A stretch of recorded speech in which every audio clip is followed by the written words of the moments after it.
Hello guys, Owen here at Press Start to Continue, and I've been playing Batman Arkham Knight, and I wanted to give you a quick review of what I thought the game was like, and what I liked about it, what I didn't like about it, and yeah, discuss just basically what I thought of Arkham Knight. So obviously this is the third part of the Arkham trilogy. We had Arkham Asylum come back in 2009, which when that first came out, I was like, wow, this is amazing. One of the best, no, I'd say the best superhero game being released so far, and was my favourite game on the PS3 at that moment. Then Arkham City came out a couple of years later, pushed the boundaries even further, even better than Arkham Asylum, and it became my new favourite game on the PS3.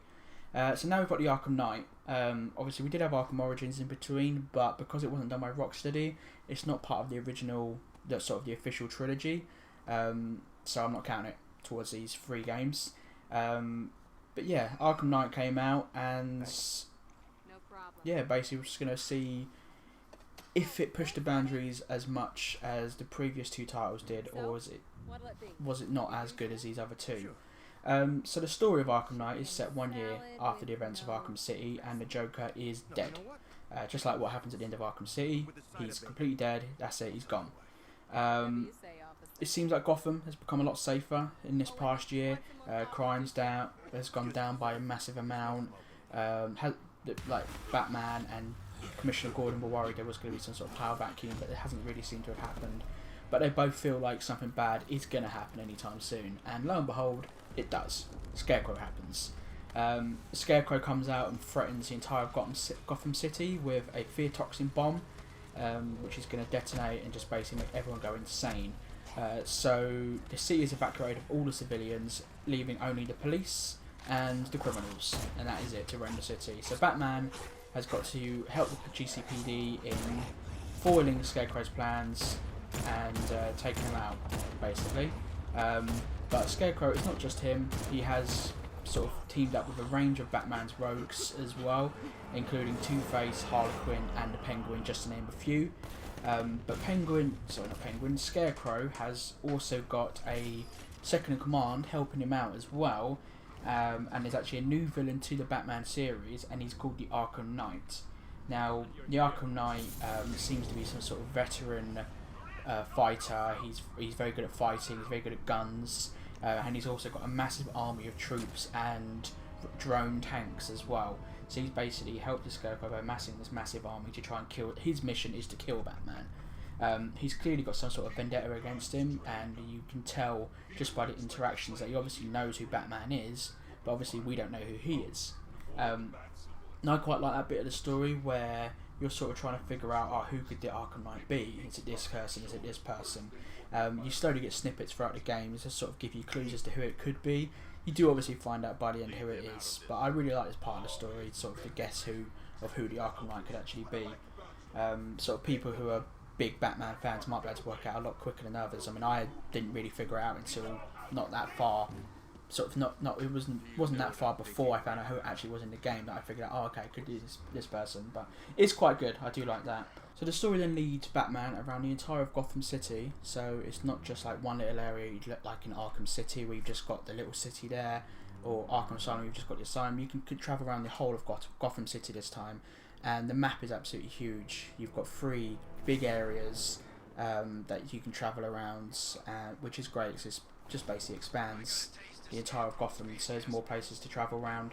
And yeah, basically Batman has to travel around the whole of Gotham trying to thwart the plans of Scarecrow and the Arkham Knight to basically kill Batman. I love Scarecrow as well. I'm like really glad that he's come back as the main villain of the game, because I just think he was a really good villain in Arkham Asylum. And I especially like the moments when he uses fear toxin to make Batman go crazy.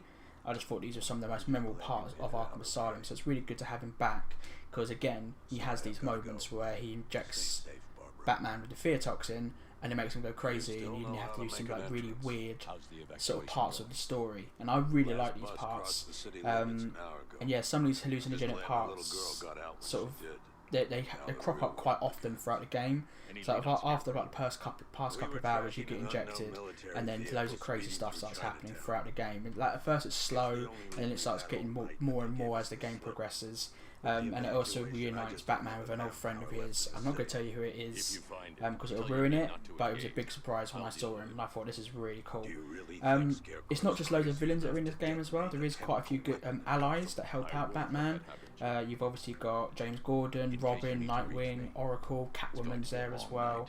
So you've got quite a few allies turning up throughout the game and actually help you a lot more than was evident in previous Batman games, which again I think is really good because it sort of expands the Batman roster and to incorporate the bigger Batman universe. The game itself looks absolutely incredible. It's one of the best looking games on the PS4 so far. Batman especially looks really cool. Gotham City looks incredible too. Like just visually, it just looks stunning. Sort of from the rain patter throughout the game, just looks really realistic. You've got the different districts all look very unique as well, like the neon-soaked lights of Chinatown. Then you've got like a big industrial complex as well. All the areas have their own distinct feel, and it looks really good. You've also got several famous landmarks throughout the game as well, so you can visit as well and actually explore. So you've got like the Ace Chemicals factory, you've got the GCPD building, and you can even go and explore Wayne Tower this time around as well. So I really like that. Like there's a lot of places to explore throughout the game as well. Animations of the characters look good. Like I said already, Batman looks incredible, but all the other sort of heroes and villains also look really good too. The combat looks, again, just like the previous Batman games, the combat looks really good, flows really well from fight to fight. And also travel around Gotham City never looks so good either, and that's whether you're using the new Batmobile, which I'll talk a bit more later, or you're flying, sort of gliding through the air with your cowl and the Batclaw. It just looks really cool travelling around the city in this way. Also, just like previous Batman games, the voice acting is excellent, and I've got to say especially Kevin Conroy's Batman and John Noble's Scarecrow are two of the highlights of the voice acting, but all of the voice acting in the game is really good. Now this latest Batman game incorporates loads of the really cool gadgets from the previous games, including what I've already mentioned, the Batclaw, but it also has the Batarang, line launcher and ice grenades, as well as a few others. But Arkham Knight also introduced some new gadgets into the game as well, and one of my favourites is the voice modulator. Basically allows Batman to mimic the voice of one of the main villains. So there's one part in the game when you're going up against Harlequin, and some of her goons are guarding her, and it does one of the Predator modes, so you have to sort of sneak around and take them all out, and you can use the voice modulator to mimic the voice of Harlequin and tell one of the goons, right, you go here. And the goon wanders off because he thinks he's following Harlequin's orders, and that gives you an easy way to then drop down and take them out while they're separated from their mates. I think this voice modulator is a great addition to the game. It's really cool. But obviously you've got Batman's biggest and baddest toy that you can now use in the new game is the Batmobile, which I've already spoken about briefly. It's really cool to be able to use the Batmobile finally, because it is a great addition to the game, and obviously you see it in cutscenes in previous games, and it's such an iconic thing of Batman that be able to actually use it is really cool. The Batmobile in Arkham Knight is a complete beast as well. It mixes some of the traits from the old Batmobile and also those of a tank, like from the Dark Knight movies. And because it has these two aspects, there's actually two different ways of driving the vehicle. You've got the pursuit mode, which is like normal driving, then you've got the battle mode. Now, the pursuit mode is a great way to drive around Gotham City. You can just mow through low level thugs. Obviously, you don't run over and kill them. You actually, when you hit someone, you sort of let off a shock blast, which sort of shocks them and knocks them out. And yeah, just driving through that, just driving through people, and also driving through a lot of terrain as well. Obviously not buildings, but you've got a lot of like smaller terrain. You can just drive straight through it. It's really fun. It is a bit difficult to handle sometimes. Like turning sharp corners can quite easily get you smashing into a wall and stuff like that, and this can be a bit infuriating later on when you have racing missions where you have to sort of drive from one place to another in a quick time with the Batmobile. These can be quite frustrating because, like I said, sometimes the Batmobile doesn't drive very well. It is fun to drive, but just not very, it's not very smooth some of the times, and this can be very frustrating. But then you've also got the Batmobile, the battle mode, sorry, for the Batmobile, which is a lot easier to control. However, it's nowhere near as fast, and it basically gives you a 360-degree arc of moving around.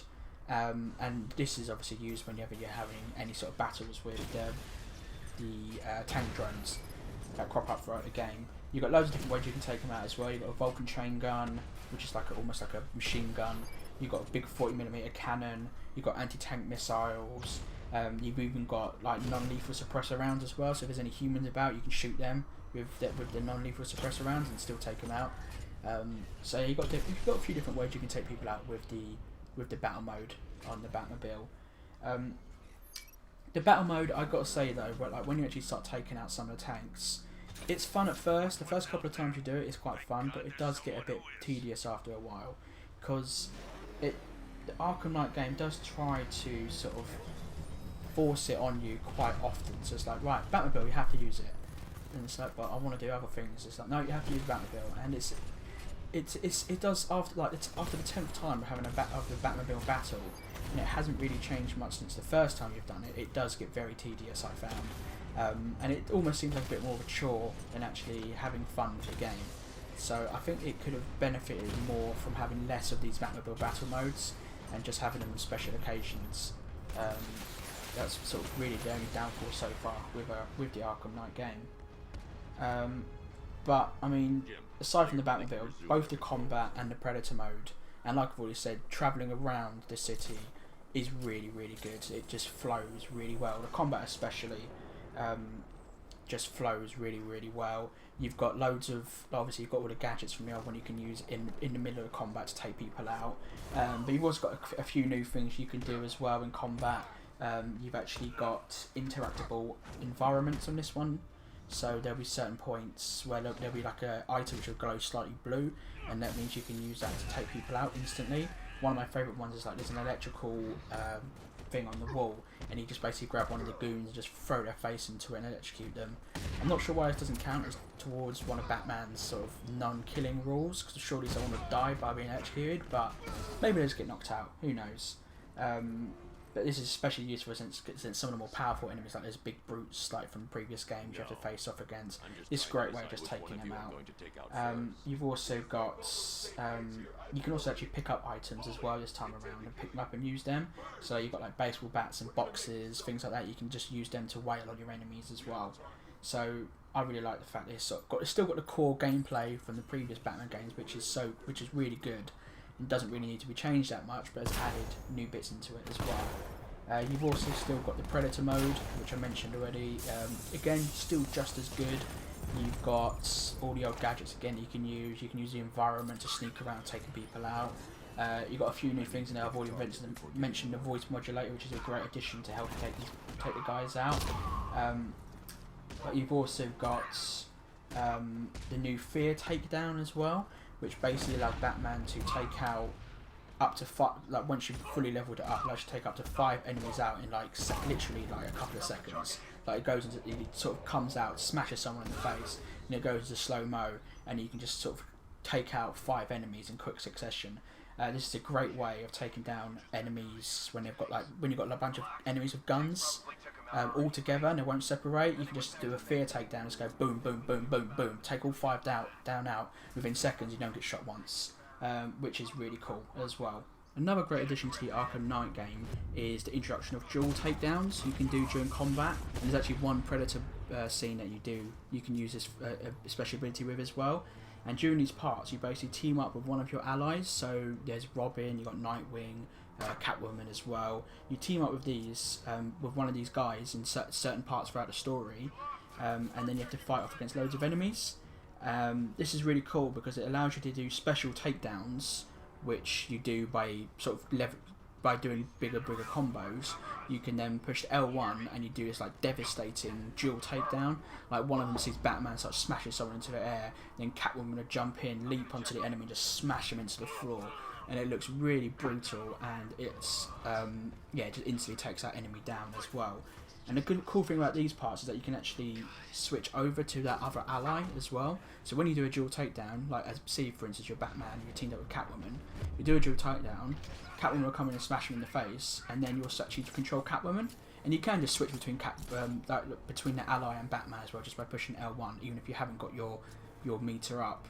And then you can control them, and they obviously play a little bit different to Batman. They've got a few new gadgets, like Catwoman feels a lot quicker, but not as strong and stuff like that as well. So it's really cool being able to use these other characters in the game, and I just wish there was more of that in the game as well, because again, like, expanding the Batman universe and having more choice of who you can use, I just think adds to the game. So I think it would have been cooler if there was more moments where you can use Robin, Nightwing, Catwoman in the game and have these dual sort of these allies helping you out in these fights. I think that would have been a really cool addition. But it's good that it's in there. I really like that. You can also, like, the dual takedown thing is not just exclusive to your allies. You can also do it with the Batmobile as well. So if you're fighting an enemy and the Batmobile parked right near you, again, when you build up your meter, you can do a dual takedown with the Batmobile, and when you activate it, basically Batman knocks the enemy into the air, and then the Batmobile just shoots one of the suppressor cannons right in the face of the villain, and just takes him out. And it, again, looks pretty brutal. I'm not sure how the person wouldn't die by being shot right in the face with a suppressor round, but hey, it looks cool. So let's not moan about it, but it looks really good. As I've said, the game itself is massive. You've got it's about 3 times the size of Arkham City, and as mentioned before, it's split into the 3 separate districts. So because it's so big, obviously the story itself is a fairly long game. I would say it takes about 12 to 15 hours with the main story, so it's a pretty decent length of time for a story mode. But obviously, just like in Arkham City, you've got all the side missions as well. So you've got like lots of different side missions that you can do to take out other villains. And with all the side missions included, it took me, I'd say, 20 plus hours to complete the whole game fully. I actually 100% completed the game as well, so I captured all the other guys and everything. And yeah, probably it easily took over 20 hours to do. So not only do these side missions add obviously extra longevity to the game, which is always a plus, it also includes like extra little stories and includes extra villains as well. So as already noted, there's got quite a few of Batman's main rogues. So you've got Two-Face is actually one of the side missions where he's doing bank robberies, and you've got to stop his goons and then finally take him down.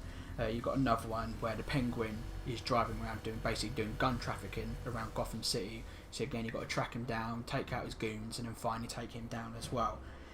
So I've sort of obviously adding these extra side missions with the villains and their own little stories is good as well. But there are some other really cool ones as well. One of my favourites, well, there's a couple of my favourites actually. One of them is Azrael is back from Arkham City, and you actually find him, and he basically wants to become the new Batman. So you're almost training him to become the new Batman, and you actually control Azrael during these fights as well. So you actually like fighting out with Azrael, which is pretty cool. And obviously that expands his little story as well. But one of my favourite ones is, I won't say who the villain is because I actually haven't heard of him. But he was a really disturbing villain, and basically there's a bunch of people who have been killed by this serial killer, by this villain who's actually a serial killer, and he's hung them up in various places in the city, and you've got to track them down by tracking down this like creepy opera music it's playing, and then you've got to use your detective mode vision like from previous games to inspect the body and find sort of distinguishable features with them to try and figure out who that person is, and then obviously track down who the villain is, and then finally get him.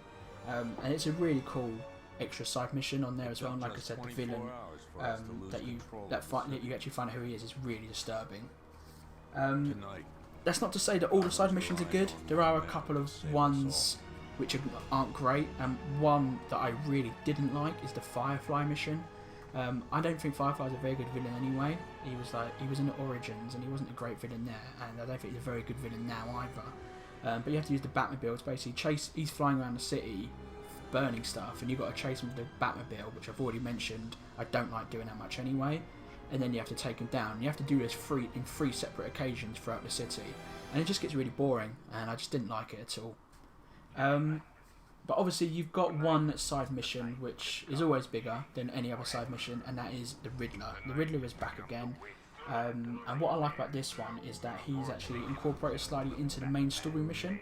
So at one point throughout the game when the Riddler will come up, and he's basically mocking you as he does, and his little side story, which is a bit more extensive than the other side missions, is he's actually captured Catwoman and has got a hostage, and then you have to basically do all these different trials to rescue Catwoman. And throughout these trials, you actually, like I said earlier, you team up with Catwoman at some of these points, fighting people, doing puzzles as well with Catwoman and Batman sort of helping each other out. And yeah, I really like this sort of extra story with the Riddler, because again, like Scarecrow, Riddler was one of my favourite villains of Batman. So I really like all these extra things. It's got like 200 plus Riddler trophies as well, which I'm pretty sure is the most that's ever been in a Batman game. Some of these are really clever as well, like actually really tough to figure out how to do them. Some of them you have to use different gadgets, including sometimes the Batmobile, to actually figure out how to unlock, should I say, these different Riddler trophies. So I really like the Riddler trophies. Some people get bored of them, but I actually really like this as an extension of the game. I would say there's a few of the Riddler ones which are a bit annoying because they're racing ones, and I've already mentioned I don't like the racing parts in Batman Arkham Knight, and there is a few times when you've got to do racing trials for Riddler, and these are just a bit tedious. But yeah, I just don't like. I just think the driving parts when you've actually got to do racing doesn't work with the Batmobile. So yeah, I mean, in conclusion, Batman Arkham Knight is a great addition to the Arkham series. And I would say it's the best game of the year so far. Obviously, there's more games coming out, but so far this has got to be my favourite game of the year. Story is really good. I really enjoyed the story, sort of unravelling who the Arkham Knight is. All the bits with Scarecrow as well. Like I said, Scarecrow is an amazing villain anyway. It's visually absolutely incredible. It looks really, really good. Gameplay is just as solid as always. Combat is amazing. Predator mode is amazing. Travelling around the city is amazing. The only gripe I have is that like I've already mentioned, some of the battle system with the Batmobile can get a bit boring, and the racing missions can get a bit boring as well. But other than that, the gameplay is really, really good. And also, the game is huge as well. So you've got a lot of longevity on there as well. And you've got New Game Plus on there too, which I've actually just started again. And it does change the story little bits in certain areas as well. So it's quite nice to add that in there as well. It gives you another reason to go back to it. The only thing I would say about the Arkham Knight is it didn't have the same wow factor as both Arkham Asylum and Arkham City did when I first played them.